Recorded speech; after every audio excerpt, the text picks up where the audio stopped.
Status வச்சிருக்காங்கடா.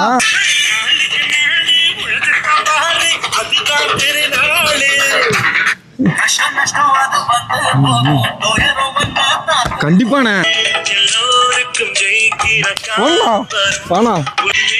ஐயோ என்னடா status இப்படி வச்சிருக்கானுங்க, காலையில இப்படி வச்சிருக்கானுங்களே. பார்க்கும் போதே நம்ம வாழ்க்கையில ஜெயிக்கணுங்கிற வெறி வருது. கண்டிப்பாண்ணே. எதையாச்சும் ஒன்று பண்ணி வேண்டாம். வாடா பாரு படப்பலாம். வாடா, இன்னைக்கு சாதிச்சே ஆகணும். கண்டிப்பா. அங்க யாரோ கார்த்தி மாதிரியே படுத்திருக்கான். டேய் இன்னொன்று வாங்கிட்டு வாடா.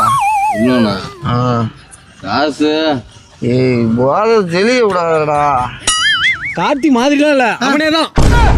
என்னடா அது ஸ்டேட்டஸ் எல்லாம் உணர்ச்சி பூர்வமா வைக்கிறான். அதை பார்க்கும்போது நமக்கே வெறி வருது. வச்சுட்டு அதை அவனுக்கு ஃபாலோ பண்ண மாட்டேறானுங்களே. வாழ்க்கையில் ஜெயிக்கிற மாதிரியே ஸ்டேட்டஸ் எல்லாம் வைக்கிறானுங்க. ஃபர்ஸ்ட் ஒன்று நம்பரை பிளாக் பண்ணி டெலீட் பண்ணிடணும். வாடா பார்ப்போம். ஃபர்ஸ்ட் அதை செய்வோம்.